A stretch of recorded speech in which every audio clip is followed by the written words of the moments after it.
Chapter 1: Pre-colonial America and Early Colonialism. During the Age of Exploration, European colonizers had three main objectives: expand trade routes to Asia, conquer new lands to expand their power, and to spread Christianity to the native populations. Through these actions, trade was expanded through the Columbian Exchange, thousands of Native Americans were murdered to gain their land and spread Christianity, and diseases spread between the colonized and the colonizers. It is believed that the natives of the American continents traveled there across what is known as the Beringia Land Bridge. According to the Bering Land Bridge theory, during the last ice age, early humans were able to cross a frozen bridge of land called Beringia at the current location of the Bering Strait thanks to lower sea levels. This bridge connected what is now Siberia and Alaska and allowed not just humans, but animals to travel to North America as well. Had it not been for this bridge, it would have been much harder for humans to have arrived in the Americas and would have required seafaring abilities. The Iroquois Confederacy was located in the northeast by Lake Ontario, and alongside the Algonquin lived in what are called longhouses. For other Native Americans on the Great Plains, nomadic tribes such as the Sayo, Cheyenne, and Apache inhabited the vast grasslands as skilled hunters and horse riders that followed buffalo herds for sustenance. They also relied on bison, deer, and elk for tools and clothing in addition to food. The mobility and hunting practices of many plains tribes would later in American history be transformed by the mobility and hunting practices of Europeans riding horses. Pueblo peoples lived in the present-day southwest United States and built adobe villages into rock faces for protection and climate control. These people include the Anasazi and Hopi. The ancestral Puebloans also developed sophisticated irrigation systems alongside their stone and adobe dwellings in the cliffs of the Four Corners region of present-day Colorado, New Mexico, Utah, and Arizona. The Mississippian culture, on the other hand, which flourished from 800 to 1600 CE, is noted for its large, earthen mounds used for ceremonial and elite residential purposes, with Cahokia being one of the most prominent sites. 5 important Native American commonalities are a strong connection to the land, oral traditions, complex social structures, spiritual beliefs, and arts and crafts. Before European contact, governance structures varied widely among Native American tribes, reflecting their diverse cultures and social needs. Some tribes, like the Iroquois, form complex political systems that influence later democratic ideas. Some common forms of governance among Native American tribes were tribal councils, which were decision-making bodies consisting of elders or leaders, chiefdoms with hierarchical political organizations led by a chief, and confederacies, or alliances of tribes for mutual benefit. The Iroquois Confederacy, also known as the Haudenosaunee, was a sophisticated political union of several tribes including the Mohawk, Oneida, Onondaga, Cayuga, Seneca, and later the Tuscarora, and served as a model of political unity and cooperation. By practicing agriculture and cultivating the 3 sister crops of corn, beans, and squash, hunting deer and gathering from the forest, and building longhouses, the Confederacy adapted to and thrived off the northeastern woodlands environment. In the Pacific Northwest, Native American tribes such as the Tlingit and Haida used cedar for building longhouses and canoes, while salmon and shellfish were staple food sources, reflecting their adaptation to the coastal environment. The Iroquois Confederacy would also play a significant role in the balance of power between European settlers and other Native American tribes during the colonial period. Native American tribes' cultural diversity was contributed to in large part by varied geographies influencing lifestyles and resources, hundreds of distinct languages and dialects, and unique customs, rituals, and spiritual beliefs. Language diversity was a key component of cultural identity, with over 300 languages spoken to preserve history, traditions, and social norms, serving as a vital link to cultural heritage and community cohesion. Dynamics between Native Americans and the European colonizers also shaped the course of early American history. Relationships varied from cooperative trade alliances, like the French in Canada, to aggressive conquest and exploitation, like the Spanish in Central and South America. Colonization also led to significant displacement, population decline, and cultural disruption through violence, disease, and land loss that would continue into the 19th century and profoundly alter the demographic and social landscapes of the continents. Ultimately, disease would wipe out 95% of the indigenous population of the Americas. Religion and slavery both had profound roles in European expansion and colonization. Spain and Portugal specifically brought Catholicism to the Americas through missions set up to evangelize the natives, forcing them to convert to avoid war and conflict. Especially in the 17th and 18th centuries, slavery served as the main sources of labor for plantations and colonies. They significantly drove economic growth and facilitated the accumulation of both wealth and resources for Western Europe. At the end of the day, the biggest driving force for colonizers was money. The Columbian Exchange is especially significant in how it transformed Europe, Africa, and the Americas. Ecosystems and agricultural practices were drastically altered worldwide thanks to the spread of crops like potatoes, maize or corn, and tomatoes. New diseases also led to significant demographic decline for any populations not accustomed to the bacteria of new lands and peoples. Mercantilism as a driving force led to the establishment of colonies as sources of raw materials and markets for finished goods. This fostered the widespread system of where colonies existed primarily for the benefit of the mother country and not as self-governed areas for religious tolerance like the early New England colonies. It also led to nations forming alliances and engaging in wars with each other to protect and expand their trading interests both between themselves and with native populations. In the early exploration period, explorers were mainly focused on searching for a northwest passage through the Arctic to provide a shorter and safer route than south and around Cape Horn to the lucrative markets of Asia. This was particularly for access to spices, silks, and other valuable goods that were hard to come by in the Western world. In June 1497, John Cabot from Britain led the first European expedition to land on the North American mainland since the Vikings around 1000 CE. His voyage would ultimately prove the basis for England's claims to North American territory as well as demonstrate the viability of northern Atlantic travel routes, encouraging further exploration and colonization efforts. In the late 16th century, Sir Francis Drake, also of Britain, began a series of expeditions to the Americas and circumnavigating the globe. As he did so, he raided Spanish settlements and ships in the Americas, weakening their control, while he also explored and mapped along the west coast, taking note of the geography and potential resources as he went. His actions not only boosted English morale and ambitions, but also captured valuable Spanish treasure, both of which would be highly influential in England's decision to start colonizing North America as well. Also in the late 16th century, Sir Walter Raleigh would establish the Roanoke colony in present-day North Carolina and show not just that exploitation of natural resources and trade provided many new opportunities for wealth, but also that the colonies were of great strategic importance to challenge Spanish dominance. A few decades later, Raleigh would renew his travels in search of the mythical city of El Dorado, the City of Gold, in order to enhance his status, wealth, and influence back home through boosting both his and Britain's prestige against Spain. The British, French, Spanish, and Dutch would all establish North American colonies, with the British and Spanish having the longest dominance of the four. The French colonies were never as successful thanks to disease, weather, and conflict with natives and other European powers. Jamestown, founded in 1607, was England's first permanent colony in the Americas as well as the Virginia colony's first organized government. Although it initially had issues of labor shortages, Jamestown implemented 3 strategies to overcome this. The first is a system of indentured servitude where individuals from England would sign contract to work for a certain number of years in exchange for passage to the New World, food, and shelter. The second is a headright system that granted 50 acres of land to settlers who paid for their own passage, as well as for each additional person they brought with them. The only problem with this was that it created a significant class divide between wealthy landowners who could bring over larger groups and poor servants, leading to social issues that persisted for over 200 years. The final policy is the importation of enslaved Africans beginning in 1619. As the colony grew, the Virginia House of Burgesses developed in 1619. It pioneered representative government in colonial America and set a precedent for the existence of elected legislative assemblies. Local autonomy, legislative practices, and civic participation were promoted, fostering early resistance to British rule and forming the basis for the development of the United States democracy. In a similar vein, New France's unique governance structure and economic activities were also important in the broader context of colonial North America, but for more immediate reasons. New France operated under centralized royal control through crown-appointed officials called intendants, much like how New England had royally appointed governors. New France also relied heavily on the fur trade and alliances with indigenous groups like the Huron and Algonquin, influencing where settlements developed, their cultural interactions, and emphasizing the strategic importance of location relative to indigenous peoples in early North American colonization. Think the Puritans and Thanksgiving, for example, which I will get to later. Similar to New France, the Dutch colony of New Netherland, which constituted where the middle and lower New England colonies would be, was similarly positioned in a strategic location for the trade of fur and other natural resources which heavily spurred growth for the colony.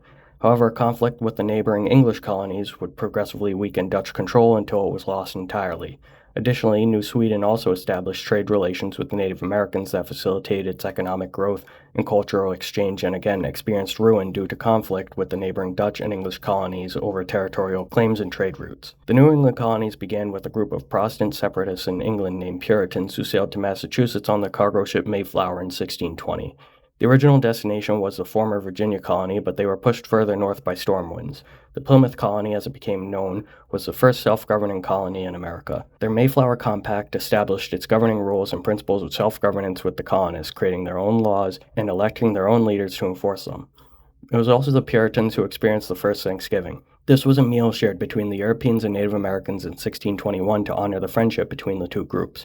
Without the Native Americans' help to show them how to grow their own food and to hunt to survive, the Pilgrims would not have survived the harsh New England winter. One Native American leader, Squanto, a member of the Patuxet tribe, is known for his role in establishing peaceful relations with the Pilgrims at Plymouth Colony. He acted as an interpreter and guide, teaching them vital survival skills and helping to establish a peace treaty with the Wampanoag Confederacy. In all, the 13 colonies that would eventually fight for and achieve independence from Britain were made up of 4 New England colonies, 4 middle colonies, and 5 southern colonies. The New England colonies were the Massachusetts Bay Colony, Rhode Island, Connecticut, and New Hampshire. Massachusetts was founded by Puritans escaping religious persecution who formed a theocracy where the government was ruled by religious leaders. Rhode Island and Connecticut were each founded by dissenters of the Puritans because they were too strict on things like the oppression of women and limited voting rights. New Hampshire was founded as a fishing and trading hub by an overflow of colonists from Massachusetts. The middle colonies were New York, New Jersey, Pennsylvania, and Delaware. These colonies were especially significant in early colonial history due to their unprecedented diverse populations and high degrees of religious tolerance. They were also known as the breadbasket colonies due to their fertile land and successful agriculture because of it. The colony of Pennsylvania was founded by William Penn in 1681 as a haven for Quakers, promoting religious tolerance and good relations with the Native Americans. The southern colonies consisted of Virginia, the Carolinas, Maryland, and Georgia. Virginia and the Carolinas were founded by the British Empire solely for profit. The Carolinas ultimately split into North and South due to a division of labor, with the North focusing on meat and provision production while the South focused on using slaves to grow cash crops on plantations. Similarly to Massachusetts, Maryland was founded by Catholics from England searching for religious freedom from the Church of England. Meanwhile, Georgia was founded by poor English to escape debt and start new lives. In 1692, Massachusetts experienced a phenomenon known as the Salem witch trials, in which roughly 25 to 30 total people died from execution or in jail after being accused of being witches. Several conditions led to these events. One was the bad combination of religious zeal, social tension, political instability, and environmental hardships in Massachusetts at the time. Strict Puritan beliefs and fears of the devil set bad precedents when events like harsh winters and disease outbreaks occurred, leading many to interpret them as signs of divine displeasure or supernatural influence. Paranoia was also heightened by political uncertainty and threats from Native Americans. Hysteria was only further fueled from there with the use of spectral evidence and confessions under duress. All these factors ultimately led to widespread trials and executions, leaving the events in historical infamy. The 17th century also bore witness to several conflicts with Native Americans as well. The Anglo-Powhatan Wars were a series of 3 conflicts between the Powhatan Confederacy and English settlers in Virginia, largely over land and resources during the early 17th century, which eventually led to the decline of Powhatan power in the region. The Pequot War of 1636 to 1638 arose from tensions over the fur trade and territorial disputes between the Pequot tribe and English settlers in Connecticut. There was also King Philip's War of 1675 to 1678, which was one of the deadliest conflicts between Native Americans and European settlers in New England, resulting in a severe reduction of the Native American population and loss of their territories. Native Americans would ultimately be forced to adapt to European colonization through alliances with European powers to strengthen their positions against rival tribes and colonies, as well as incorporating European goods such as metal tools and firearms into their daily lives. Chapter 2. The Road to Revolution. During the 17th and 18th centuries, several elements would contribute to what would eventually be known as the American Revolution and the foundation of the United States. One is the Maryland Toleration Act of 1649, which was one of the first laws to explicitly guarantee religious freedom to all Christians, allowing them to practice their faith without fear of persecution. This act set an important precedent for the inclusion of religious tolerance in the United States law. The First Great Awakening also contributed to the origins of the American Revolution. This religious revival in the colonies in the 1730s and 40s emphasized emotional preaching, personal faith, and a challenge to establish church authority. This encouraged people to question authority and rely on their personal beliefs, which later influenced how colonists viewed British rule. It also brought the colonists together across different backgrounds and regions, fostering a shared sense of identity and unity. It is also at this time that the French politician Montesquieu published his theory on the separation of powers. He believed that a system of checks and balances would safeguard individual liberties by preventing any one branch of government from becoming too powerful, protecting freedoms from tyranny and oppression. By having separate legislative, executive, and judicial branches, each branch would have the ability to check and limit the powers of the others, ensuring that no single identity could dominate or abuse its authority. The Enlightenment, an 18th century movement that emphasized reason, science, and individual rights over tradition, superstition, and absolute authority, was also highly influential in the colonies and spread like wildfire. This was primarily through books, pamphlets, and newspapers containing Enlightenment ideas such as John Locke's writings on natural rights and social contracts. Enlightenment thought was also promoted in colonial colleges, such as Harvard and Yale, where students studied philosophy and political theory. Additionally, intellectual clubs and societies, such as the American Philosophical Society, provided forums for discussion and debate, encouraging the spread of reason, science, and government thought. Some primary figures in the spread of the Enlightenment ideas are Benjamin Franklin and Thomas Jefferson, who were both colonial leaders that helped link these ideas to and push revolutionary ideas of independence and democratic governance. From 1754 to 1763, British forces and the colonists together fought in the French and Indian War. This battle drastically altered European balances of power in North America that would set the stage for the revolution against the British. With the defeat of the French and the signing of the Treaty of Paris, their territory and colonial dominance shifted to the British. However, the conflict itself, which was neither the business of the colonists nor the Native Americans, strained their relationships with the mainland British, contributing to future conflicts and resentment in the following half-century. Leading up to 1775, the relationship between the 13 colonies and British would sour for a multitude of reasons. One of these is 5 distinct acts that the Empire imposed on the colonies: the Proclamation of 1763, the Stamp Act, the Townshend Acts, the Coercive Acts, and the Quartering Act. The Proclamation of 1763 forbade colonists from settling west of the Appalachian Mountains to ease tensions with the Native Americans after the French and Indian War. The Stamp Act of 1765 required colonists to pay a tax on printed materials and legal documents, sparking widespread protest and cries of no taxation without representation. This act directly led to the creation of the Sons of Liberty that organized protests and resistance against British policies, using both peaceful and violent means to oppose British rule and rally colonial support. The Townshend Acts of 1767 imposed duties on imported goods like glass, paper, paint, and tea to raise revenue from the colonies. The Coercive Acts of 1774, also known as the Intolerable Acts by the colonists, were laws meant to punish Massachusetts after the Boston Tea Party by closing Boston Harbor, limiting town meetings, altering the colonial charter, and allowing British officials and troops greater control over the colony. The Quartering Acts of 1765, which were later expanded in 1774, required colonists to provide housing and supplies for British soldiers stationed in the colonies. This would directly inspire the Third Amendment, which outlaws the quartering of soldiers in private homes. Perhaps the most influential event leading up to the Revolution was the Boston Massacre. On March 5, 1770, amid protests and boycotts against the Townshend Acts, which colonists saw as abuses of British power, some colonists directly provoked British troops who were present to suppress said protests. This led to them firing into the crowd, killing 5 people. Paul Revere's famous wood carving based on an image by Henry Pelham, along with the labeling as a massacre, unified and intensified colonial opposition to British rule by portraying them as brutal oppressors. The event also led to the formation of committees of correspondence that would work to increase communication and organize resistance between the colonies, promoting and spreading revolutionary ideas. The Boston Tea Party on December 16, 1773, was also an important event which became one of the fastest-spreading news articles in the pre-revolutionary era. That night, American patriots disguised as Mohawk Indians dumped British tea into Boston Harbor to oppose the Tea Act of 1773 and taxation without representation. This was one of the first acts of direct defiance against British authority, galvanizing colonial resistance and unity against unjust laws and spreading ideas of boycotting by preventing British trade ships from entering other city harbors as well. It would very quickly become a symbol of colonial resistance, inspiring many other acts of defiance. The non-importation agreements, for example, were a colonial protest against British taxation that involved a boycott of British goods aimed to pressure Britain to repeal unpopular taxes and acts. Because of the Tea Party, Britain enacted the Coercive/Intolerable Acts in 1774 as punishment. However, these harsh measures only further alienated colonists, making reconciliation even more difficult. Outrage over the Intolerable Acts would ultimately lead to the formation of the First Continental Congress on September 5, 1774. This Congress played a crucial role in starting the American Revolution by uniting the colonies in response to British policies and fostering a collective resistance.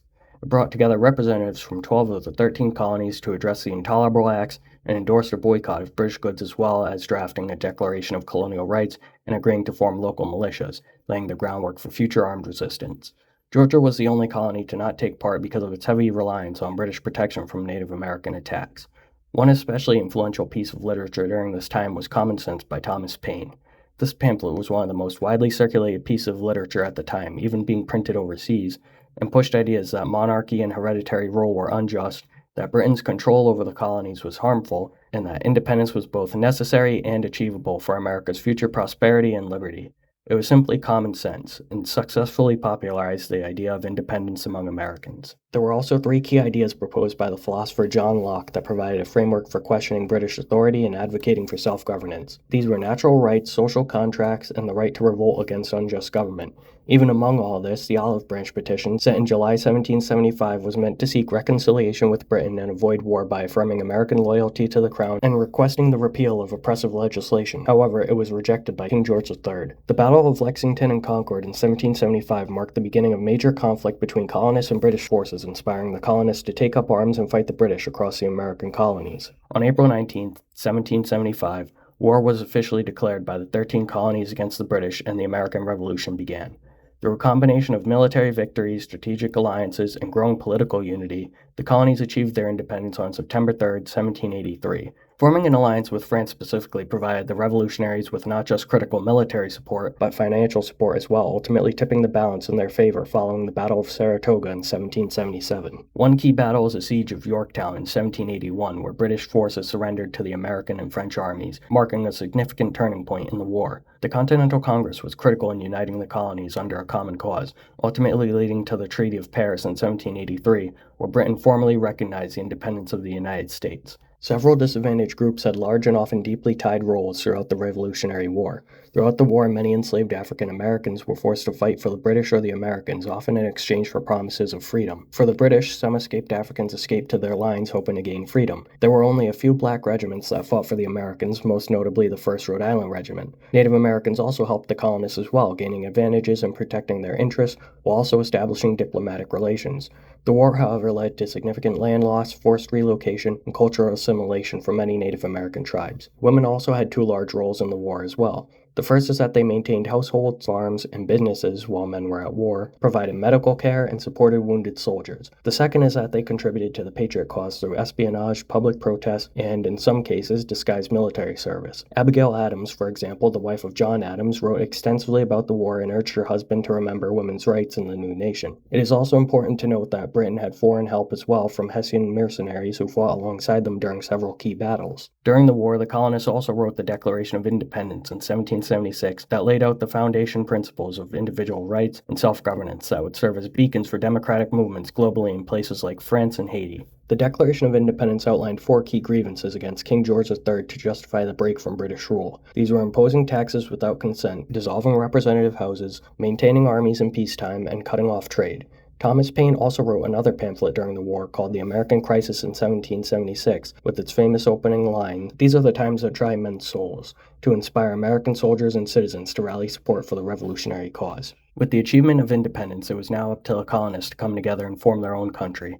It was only after the War of 1812 that Britain would fully give up, though. Fought between the United States and Britain from 1812 to 1815, the war was caused by issues like British impressment of American sailors, trade restrictions, and conflicts with Native Americans, and ended largely in a stalemate with the Treaty of Ghent, but was regarded as an American victory. This had a profound impact on the United States' national identity and international standing in relations during the early 19th century. It not only solidified American independence and identity by demonstrating the nation's ability to defend itself against British aggression once again. This led to increased nationalism and pride in American achievements, while also contributing to a renewed sense of unity and patriotism among its citizens. Chapter 3. Enter United States. One of the earliest important documents in the formation of the United States was the Articles of Confederation. Ratified in 1781, these were the first governing documents of the United States, creating a weak central government with limited authority that emphasized state sovereignty over national unity.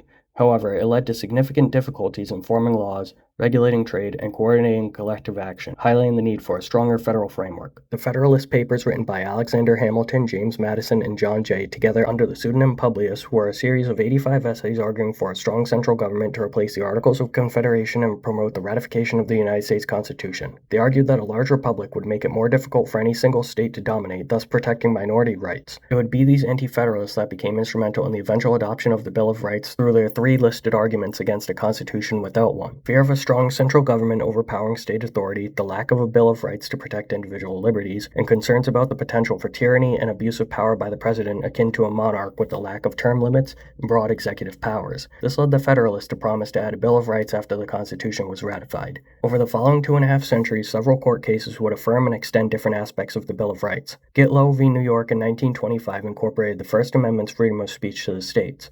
Mapp v. Ohio in 1961 applied the Fourth Amendment's protection against unreasonable searches and seizures to state governments. Engel v. Vitale in 1962 ruled that school-sponsored prayer in public schools was a violation of the Establishment Clause of separation of church and state, violating the First Amendment. Gideon v. Wainwright ensured the right to counsel in state courts in 1963. Miranda v. Arizona in 1966 required that individuals be informed of their rights to an attorney and against self-incrimination before police questioning. Tinker v. Des Moines Independent Community School District in 1969 affirmed that students do not lose their First Amendment rights to free speech at school, and McDowell v. City of Chicago extended the Second Amendment to the states for self-defense in 2010. The Constitutional Convention of 1787 would be one of the most influential in the United States founding.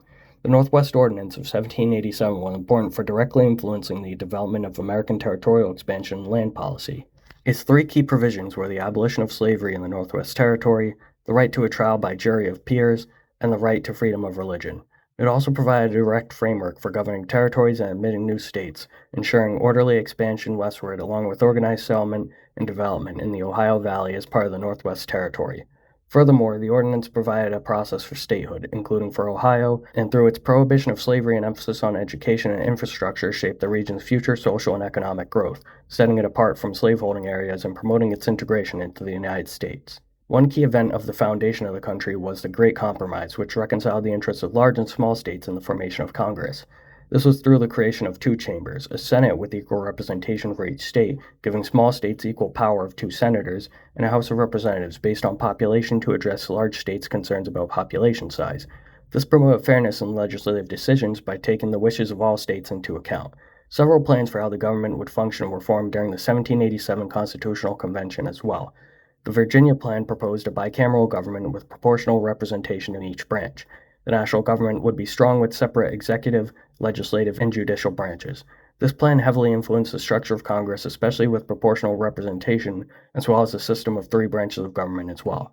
Contrarily, the New Jersey plan proposed one legislative body with equal representation for each state, with federal taxation based on population.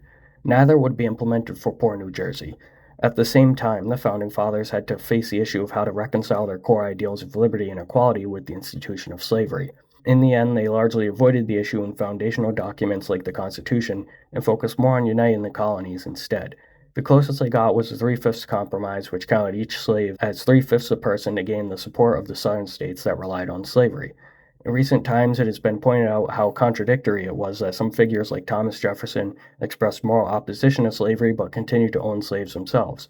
Jefferson will also come under scrutiny a decade and a half later in 1803 when he purchased Louisiana for $15 million, roughly $429 million today, under his presidency and nearly doubled the size of the United States. This caused extensive controversy and was greatly opposed due to the expansion of presidential power that it assumed, since the purchase itself was unconstitutional because the president was never given the power to do such an act under it. The early 19th century saw the famous Lewis and Clark expedition of 1804 to 1806, which heavily contributed to expanding knowledge and influence in the newly acquired Louisiana Territory. Together, the two men mapped previously uncharted territory, providing crucial geographic information that facilitated future westward expansion and settlement. They also established diplomatic relations with numerous Native American tribes, paving the way for future trade and negotiation that helped integrate the region into the expanding United States. There were, however, long-term diplomatic and cultural impacts on the Native American tribes, though. Increased contact and trade between the two groups altered traditional tribal economies and social structures, as well as laid the groundwork for subsequent policies and treaties that sought to control Native American lands and assimilate tribes into American society. This led to many significant cultural changes and conflicts over land rights. For example, the Indian Removal Act of 1830 resulted in the forced relocation of Native American tribes west of the Mississippi River, leading to the loss of traditional lands, cultural disruption, and profound intergenerational trauma among Native peoples. This was represented best by the Trail of Tears in 1838 and 1839, which reflects broader U.S. policies towards the Native tribes during the 19th century, through forced removal and assimilation aimed at displacing Native American tribes from their ancestral lands to make way for westward expansion and settlement. This event saw the forced relocation of thousands of Native Americans, especially the Cherokee, from their homelands in the southern U.S. to Indian Territory, or present-day Oklahoma, over roughly 1,000 to 1,200 miles, resulting in thousands of deaths from disease, starvation, and exposure to the elements. Beginning in the 1790s, though, the newly formed United States was facing a new issue, with the appearance of what would eventually solidify into a two-party system. Several historical, political, and social factors contributed to their emergence. Debates between Federalists and Anti-Federalists over the Constitution in the late 18th century laid the groundwork for the two-party system, with the two evolving into the first political parties, Federalists and Democratic Republicans. The winner-takes-all electoral system and single-member districts also encouraged the formation of two dominant parties that made it harder for any third party to gain enough traction in a system where only the top candidates won representation.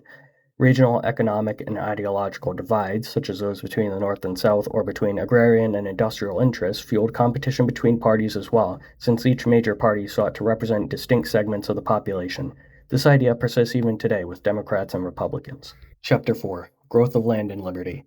The late 18th century saw the beginning of the first industrial revolution in America that accelerated throughout the following 19th century. The initial causes of early U.S. industrialization were abundant natural resources including coal, iron, and timber, technological advancements like the cotton gin, steam engine, and interchangeable parts, transportation like canals, railroads, and steamships, and government policies like protective tariffs and land grants. Overall, it was driven by technological innovations, the growth of factories and industries, urbanization, and advancements in transportation and communication infrastructure such as railroads and telegraphs.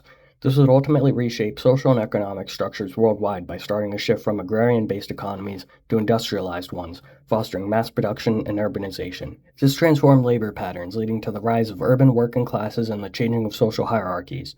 It also globally positioned the U.S. as a major economic and technological leader in global trade and industrial development. Now goods could be transported swiftly across vast distances, fueling the growth of cities and inland areas that were not dependent on rivers or coastlines. The early industrial period is what has become known as the antebellum period of 1812 to 1867, during which the wealth gap between North and South expanded as well. Religious denominations also grew during this time, with various Protestant sects and Catholic churches gaining followers. This rapid expansion also spurred mass immigration from Asia and Europe as people sought new opportunities in these emerging and burgeoning state centers. Because of this, many laws had to be passed regarding immigration that would shape national identity, labor markets, and societal integration. These laws aimed to regulate and control the influx of immigrants, often reflecting societal fears and economic interests.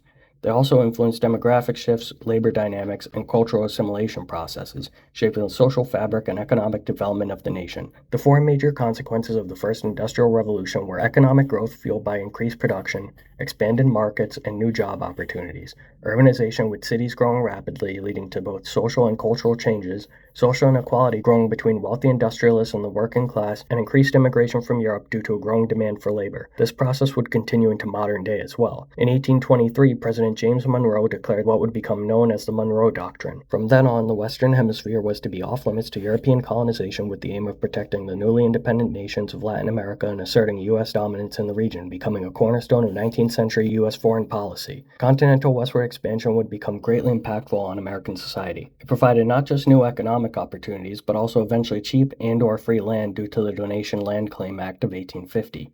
One such method was through the Oregon Trail. This was a key route for westward expansion in the United States during the 19th century that enabled thousands of settlers to migrate and establish new communities in the Pacific Northwest. It played a crucial role in shaping the American frontier by helping to solidify claims to Oregon territory and by promoting economic development through regional agriculture and trade developments. The trail's challenges and hardships would become emblematic of pioneer spirit as well, influencing American culture and inspiring stories of perseverance and adventure, and even a widely popular video game in 1971. However, the often arduous journey led to the deaths of many settlers before they even reached their destinations, as well as the displacement of thousands of Native Americans thanks to the forceful use of manifest destiny.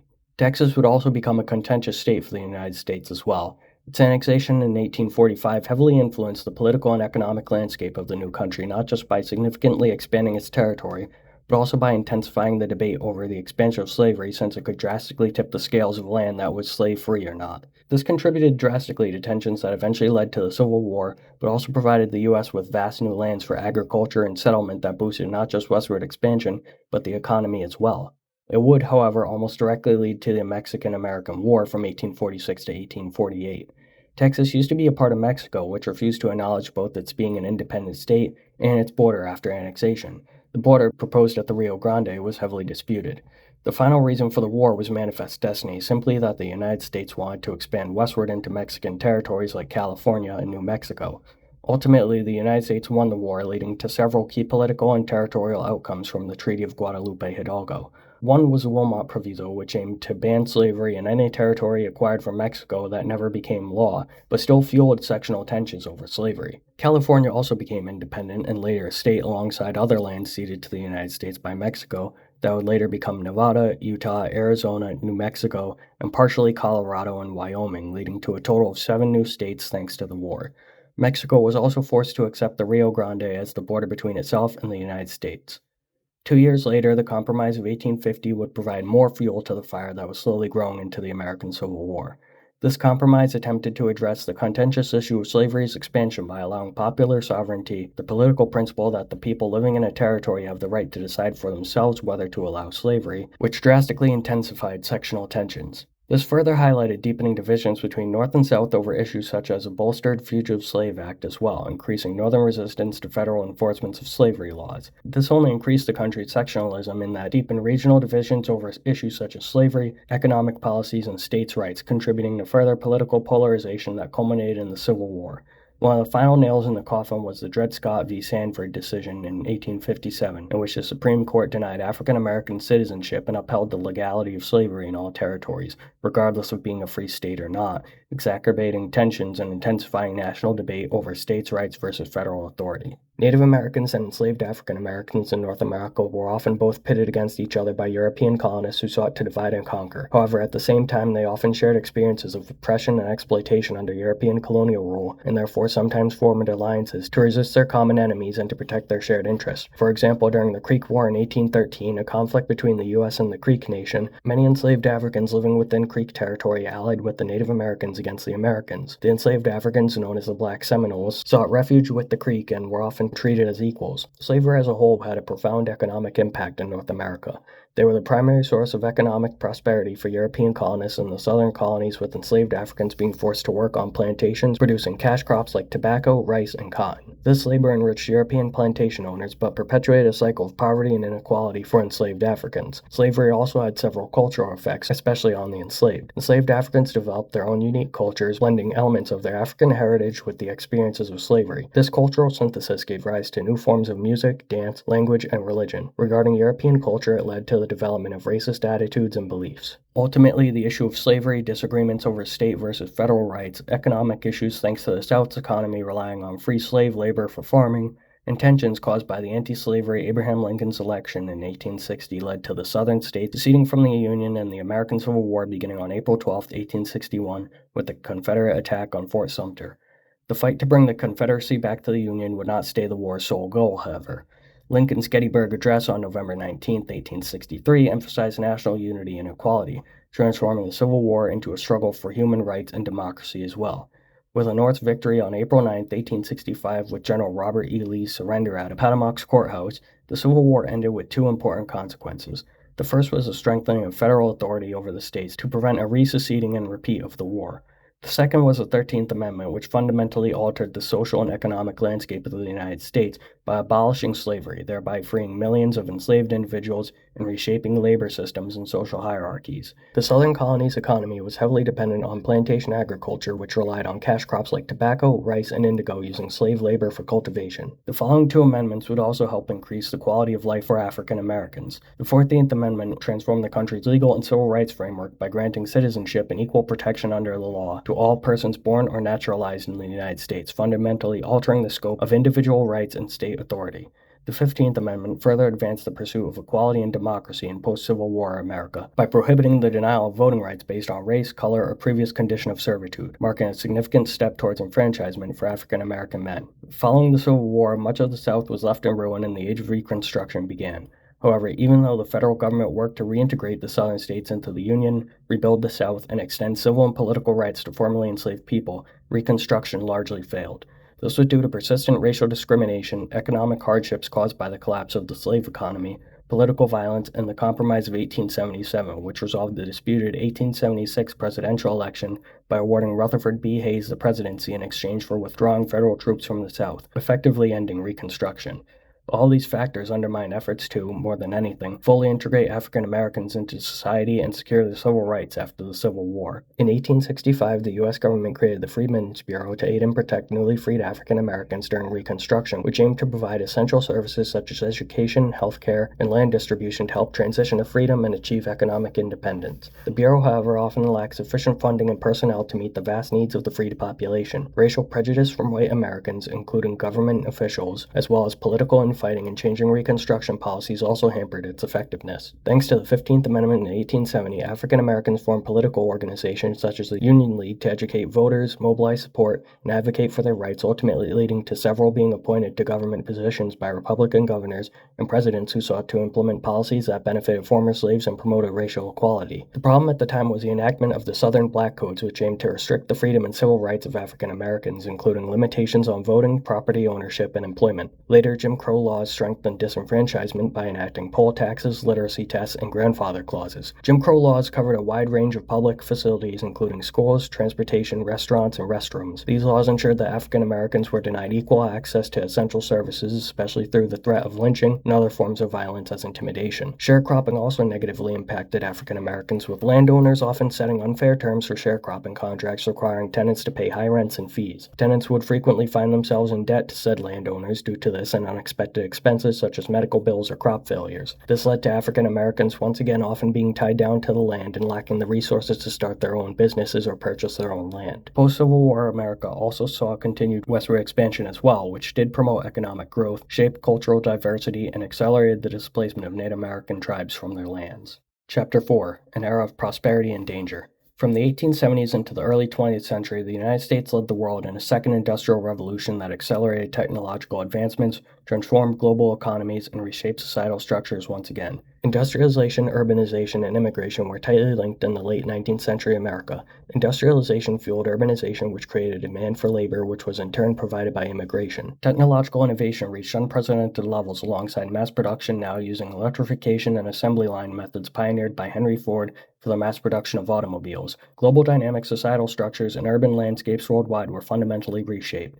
This would eventually lead to the emergence of labor unions as powerful advocates for workers' rights. They campaigned for improved labor conditions, shorter hours, and fair wages amid rapid industrialization. They also contributed to the establishment of collective bargaining agreements, which gave workers a stronger voice in negotiations with employers and helped shape labor laws that aimed to protect workers' rights. Some examples are the AFL, created in 1886, and the Pullman Strike of 1894. Founded in 1886, the American Federation of Labor, or AFL, led by Samuel Gompers, focused on securing better wages, hours, and working conditions for its skilled worker members through collective bargaining rather than political action. The Knights of Labor was a significant labor organization founded in 1869 that aimed to unite all workers, regardless of trade, into one union to promote a social and cultural uplift and advocate for an 8-hour workday and the abolition of child labor. Major labor strikes during the industrial period were the Haymarket Affair in 1886, the Homestead Strike in 1892, and the Pullman Strike in 1894. These were pivotal in highlighting the tensions between labor and management, often resulting in violence and increased public awareness of social issues. The Pullman Strike specifically ended with federal intervention because it disrupted rail traffic nationwide and led to a Supreme Court decision affirming the national government's authority to intervene in strikes that affected interstate commerce. Later, the National Labor Relations Act of 1935, also known as the Wagner Act, established a legal right for workers to join unions and engage in collective bargaining. It was a cornerstone of New Deal legislation and strengthened labor rights, leading to a significant increase in union membership. Also during the late 19th century, U.S. farmers and laborers started the populist movement, seeking to address economic and political inequalities, and began a period of political and social unrest. Farmers had been struggling with low prices for their crops, high debt, and railroad monopolies, and rural Americans, African Americans especially, faced voting restrictions and political corruption that limited their representation in government. It was also caused by an ever-growing gap between the rich and the poor.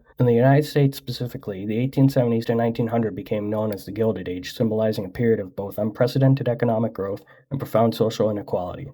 While the period was marked by rapid industrialization, urbanization, and economic expansion fueled by technological innovations within entrepreneurial ventures, it was underscored by stark disparities between the wealthy elite and the working class, leading to widespread social unrest and calls for reform from growing inequality. Religion also had a large role in the Gilded Age as well. The social gospel movement emerged within Protestantism during this time and advocated for the application of biblical ethics to address social and economic injustices with the aims of eradicating poverty, improving living conditions, and promoting societal equality. Jane Addams, a member of the movement, was a pioneering social reformer and activist who co-founded Hull House in Chicago in 1889. While Hull House itself was non-sectarian, it reflected the era's belief that faith should inspire social justice and community service, becoming a model for social work through providing essential services like education and healthcare to immigrant and low-income communities. Imperialism also saw a boom during the late 19th and early 20th centuries, reshaping global power dynamics, economic structures, and cultural exchanges among nations. Industrialization contributed to the rise of imperialism in the late 19th and early 20th centuries by increasing the demand for raw materials and new markets, leading nations to expand their territories and influence overseas, especially in Africa and Asia. The age of imperialism allowed Western powers, particularly Europe and the U.S., to dominate vast territories in Africa, Asia, and the Pacific, establishing themselves as global hegemonic forces. Global trade networks were reshaped due to this, leading to the extraction of resources from colonies and the establishment of markets for manufactured goods, benefiting the colonizers at the expense of the colonized. It also facilitated exchanges and imposed Western ideologies while also sparking resistance, nationalism, and hybrid cultural practices in colonized societies. Overall, United States territorial imperialism in the late 19th and early 20th centuries can be characterized by manifest destiny, desire for new markets, resources, and investment opportunities, the need to secure naval bases and protect trade routes in the Pacific and Atlantic Oceans, and white supremacy. From this imperialism, the United States eventually gained control over territories such as Hawaii, Guam, Puerto Rico, the Philippines, and the American Samoa. The economy was expanded, the military was built up, and an anti-imperialist movement appeared. This in part is what led to the Spanish-American War of 1898. The Spanish-American War was caused by the U.S. support for Cuban independence, outrage over Spain's brutal policies in Cuba, and the explosion of the USS Maine in Havana Harbor, which inflamed American public opinion and may or may not have been an inside job in the name of manifest destiny. After just over 7 months, the U.S. ultimately defeated Spain and gained control of Puerto Rico, Guam, and the Philippines, as well as Cuba's independence. World War I began after the assassination of Archduke Franz Ferdinand of Austria-Hungary on June 28, 1914, by Serbian nationalists, which set off a chain reaction of diplomatic crises. The causes of the Great War can be summarized with the acronym MAIN.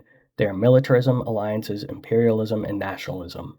The two sides of the war would be the Allied powers of France, Russia, and the UK, which were later joined by Italy and the US, among others, and the Central Powers made up of Germany, Austria-Hungary, the Ottoman Empire, and Bulgaria. It would not be until April 6, 1917 that the United States was brought into the war, despite initial efforts to stay neutral thanks to growing anti-German sentiment and direct threats to American security. Germany's unrestricted submarine warfare led to the sinking of ships with American passengers on them, of which the last straw was the Lusitania. Granted, some of these ships were smuggling munitions to the UK. Propaganda campaigns in the US also depicted Germans as vicious killers, since they invaded Belgium at the very onset of the war. The final nail in the coffin was the Zimmermann telegram, which revealed Germany's proposal to Mexico to join the war against the US in exchange for the return of lost territories, bringing the war right to the country's doorstep. America's involvement drastically changed the course of the essentially stalemated conflict. With its military numbers and power, the Allies were able to achieve victory and convene the Paris Peace Conference to negotiate the Treaty of Versailles, shaping the post-war global order. This would also lead to the creation of the League of Nations and the Geneva Conventions as well. Back home, the war had several positive outcomes as well. It expanded opportunities for women in the workforce, strengthened federal powers and presidential authority, fostered growth in organizations like the Boy Scouts, Girl Scouts, and Red Cross, and increased international travel. Chapter 5. The Roaring Twenties, the Dirty 30s, and the Terrible Two. World War I's victory in the business of war created an economic boom for the United States called the Roaring Twenties. This is also called the Progressive Era as well. The main goals of Progressive Era reforms in the 1890s and 1920s were political to increase democracy and reduce corruption, economic to regulate big businesses and improve labor conditions, and social to address injustices and improve public health. During the Progressive Era, 3 major pieces of legislation were passed designed to curb monopolistic practices and promote fair competition in the marketplace. These were the Sherman Antitrust Act, the Clayton Antitrust Act, and the Federal Trade Commission Act. Additionally, the Pure Food and Drug Act of 1906 was a response to public outcry over unsanitary conditions in the food industry, as highlighted by Upton Sinclair's novel The Jungle, leading to the creation of the FDA and regulating the labeling and safety of food and pharmaceuticals. Susan B. Anthony played a pivotal role as a Progressive Era reformer in the women's suffrage movement, who worked tirelessly to secure voting rights for women through her foundation, the National American Women's Suffrage Association. This led to the eventual granting of the 19th Amendment in 1920. The Progressive Era also saw the rise of muckraking journalism, which aimed to expose political corruption, social injustices, poor working conditions, and the influence of monopolies. During the 20s, the country saw a shift towards mass consumerism driven by modern advertising that promoted household goods and technological innovations like cars and planes, which transformed American life. Cultural advancements in cinema and journalism during this period also emphasized arts, culture, and entertainment, contributing to increased leisure time and societal changes. At the end of the day, though, it was mass production that made all these goods and services more accessible, leading to a more uniform American home life as well. The 20s prosperity was also fueled by the economic growth driven by new inventions, increased manufacturing, and the widespread adoption of mass consumption that reshaped American culture.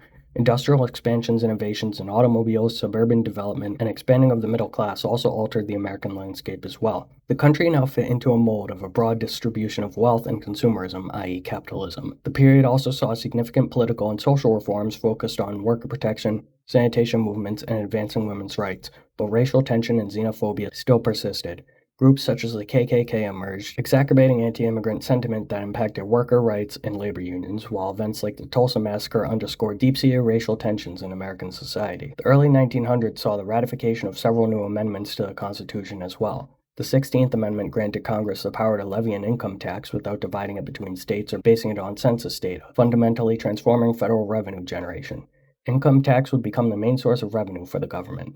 The 17th Amendment changed the process for electing senators from being chosen by state legislatures to being directly elected by the people, thereby increasing democratic participation and reducing corruption. The 18th Amendment established prohibition of alcohol, which led to significant social and political impacts, including the rise of organized crime, widespread disregard for the law, and ultimately its repeal by the 21st Amendment. The 19th Amendment expanded voting rights by prohibiting gender-based voting restrictions, significantly advancing women's rights and promoting gender equality in the democratic process. The good times would sadly end with the Wall Street crash of 1929. Over-speculation in the U.S. stock market, excessive investment often with borrowed money, and unsustainable growth led to the crash after 8 years of prosperity.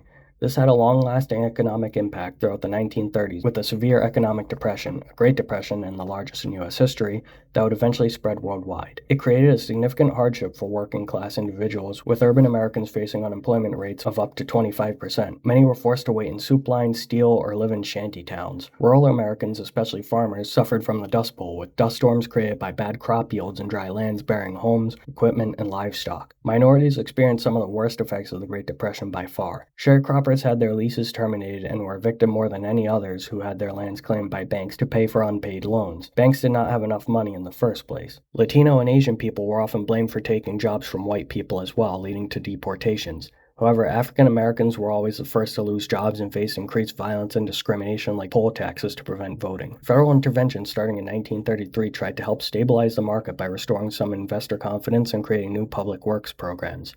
FDR's New Deal specifically transformed the role of the federal government in the U.S. economy and society. It implemented a range of economic and social programs aimed at relief, recovery, and reform, and established new regulatory frameworks and welfare systems including Social Security and unemployment insurance. Despite these efforts, though, the issue was never able to be completely solved, and it only ended in large part due to America's entrance into the Second World War, with economic support for military efforts both within and outside of the country. World War II began on September 1st, 1939 with Germany's invasion of Poland.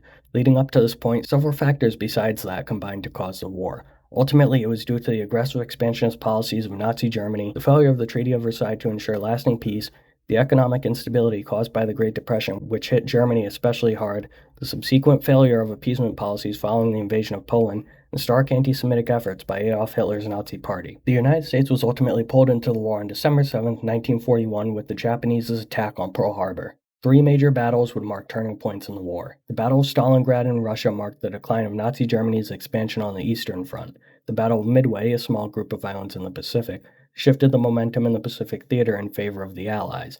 And the successful Allied landings in Normandy, France on D-Day and the subsequent liberation of Western Europe marked the largest change against Hitler himself, with Nazi Germany's defeat on May 1945 and Imperial Japan on September 2, 1945. It is important to note that during World War II, African Americans served in segregated units of the Army, Navy, and Air Force, as well as working in factories and shipyards producing essential supplies and equipment for the Allied forces, and women once again in factories and supporting the wounded in military hospitals. Chapter 6. Post-World War II America. Following World War II, the ideological, political, and military tensions between the United States and the Soviet Union created a Cold War, fostering a climate of competition and conflict that led to proxy wars in areas like Korea and Vietnam, nuclear arm races, the space race, and significant shifts in international alliances and policies towards a battle of democracy versus communism. The United States aimed to prevent the spread of communism primarily by containing the Soviet Union and its allies within their existing borders. This strategy was based on the belief that if communism was allowed to expand, it would eventually threaten the security and stability of the U.S. and its allies. 3 examples are as follows. The Marshall Plan was an economic aid program that provided massive financial assistance to European countries devastated by World War II to rebuild their economies and prevent them from falling under Soviet influence. The U.S. intervened in the Korean War primarily to prevent Soviet and Chinese-supported North Korea from conquering democratic South Korea, and in Vietnam, the U.S. became involved to prevent South Vietnam from falling to the North's communism once again. The nuclear arms race led to a policy of deterrence in American foreign policy, with both the U.S. and the Soviet Union seeking to amass a sufficient number of nuclear weapons to prevent the other from launching a first strike and mutually assured destruction. This led to a massive increase in military spending, which diverted significant resources from other areas such as education, healthcare, and infrastructure, as well as casting a shadow of fear of nuclear war over global affairs, leading to increased mistrust and suspicions between nations. This ultimately led to proxy wars in developing countries like Korea, Vietnam, Cuba, the Congo, and Nicaragua to compete for influence and test each's military capabilities. Domestically, the massive military investments led to increased government spending and higher taxes. Fear of annihilation also led to a sense of anxiety and uncertainty, with many seeking ways to protect themselves and their families, causing changes in social norms, family structures, and consumer behavior. Senator Joseph McCarthy's accusations of widespread communism infiltration also led to a crackdown on civil liberties, with many individuals suspected of having communist sympathies subjected to government surveillance, blacklisting, and even imprisonment. The fear of being labeled a communist created a climate of self-censorship and conformity, as people were hesitant to express dissenting opinions or engage in activities that might be seen as suspicious. North Korea invaded South Korea in 1950, causing U.S. and UN intervention for the South, and China's for the North until an armistice in 1953. Korea was divided along the 38th parallel, and participating countries were left with significant casualties. Cold War tensions were only entrenched, and international involvement shaped the global conflict by turning it into a proxy war rather than simply a civil war. The same would later go for Vietnam. The Vietnam War lasted from 1955 to 1975. It was caused by French colonialism as French Indochina before and after Japanese occupation during World War II,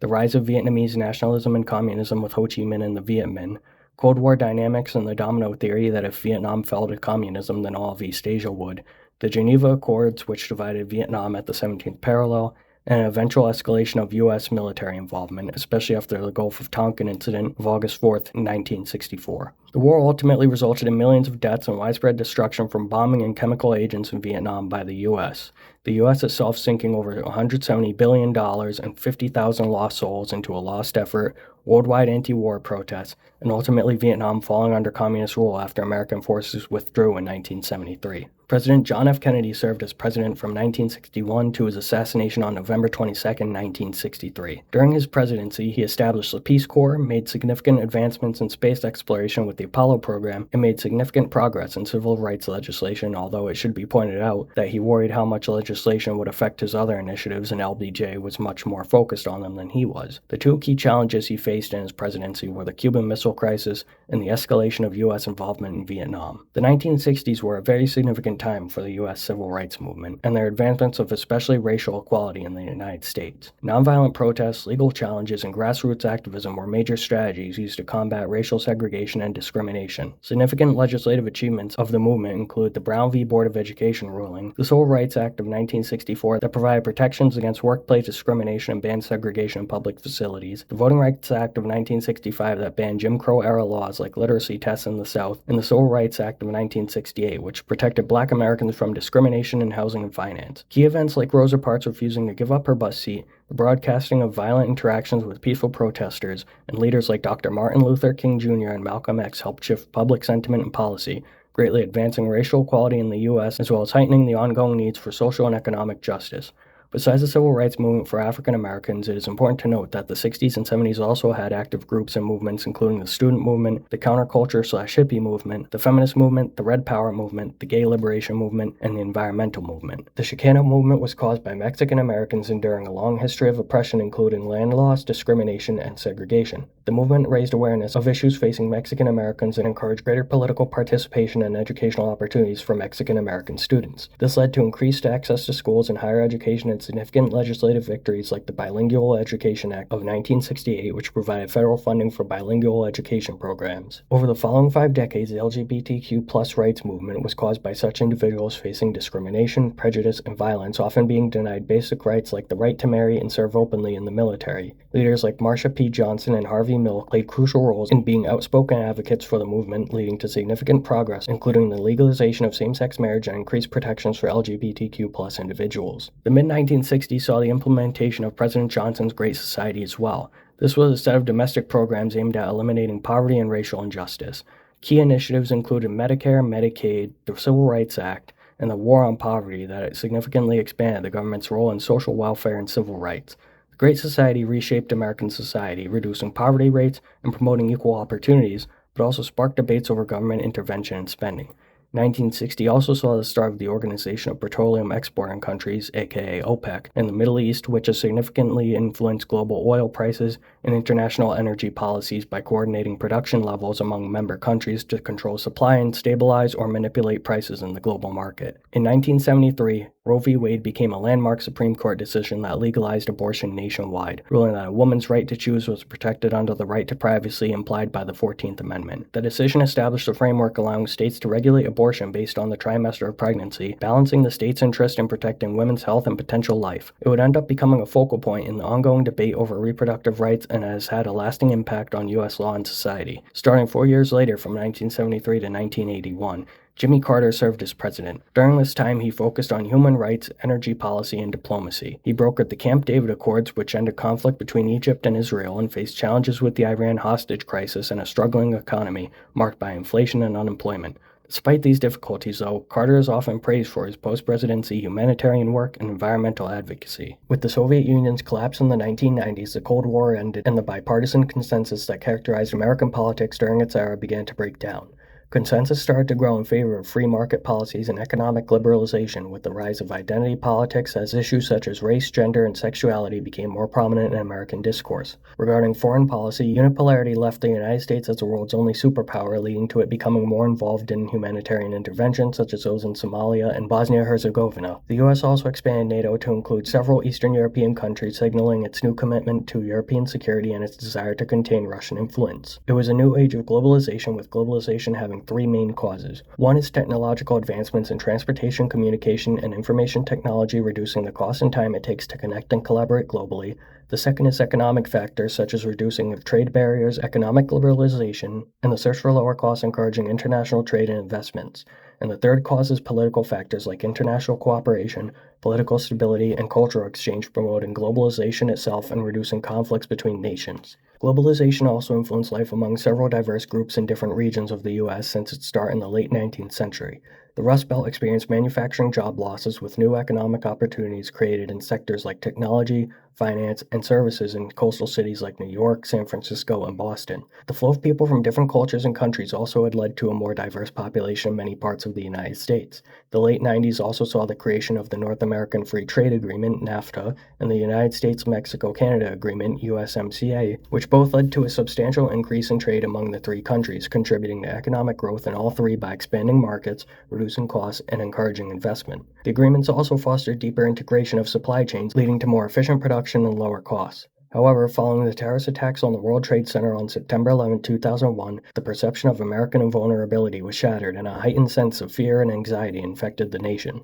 At the same time, patriotism and national unity saw a bulge, but so did a growing debate about civil liberties and the balance between security and freedom alongside the start of the War on Terror, bringing significant changes in debates on immigration, surveillance, and the role of government in protecting citizens, as well as foreign policy changes with greater emphasis on preemptive action and military force. In 2022, the decision of the U.S. Supreme Court in the Dobbs v. Jackson Women's Health Organization reversed the constitutional right to abortion established in Roe v. Wade in 1973. Individual states now have the power to regulate or restrict abortion access within their borders, with some enacting laws that severely restrict or ban abortion outright, while others have taken steps to protect access to it. In states with restrictive laws, access to abortion has become more difficult, especially for marginalized groups such as low-income women, women of color, and rural women, placing a greater burden on those seeking abortions to possibly need to travel long distances and face other obstacles to access care if that itself isn't a crime in their home state. Currently, the nation is faced with three large issues concerning labor, gender, race, and poverty. A gap between the earnings of high-income earners and low-income workers continues to widen, contributing to economic inequality. Women also continue to consistently earn less than men for the same work as well, and this gap persists across industries and occupations. Additionally, racial bias and discrimination continue to exist in various aspects of society, including education, employment, housing, and the criminal justice system.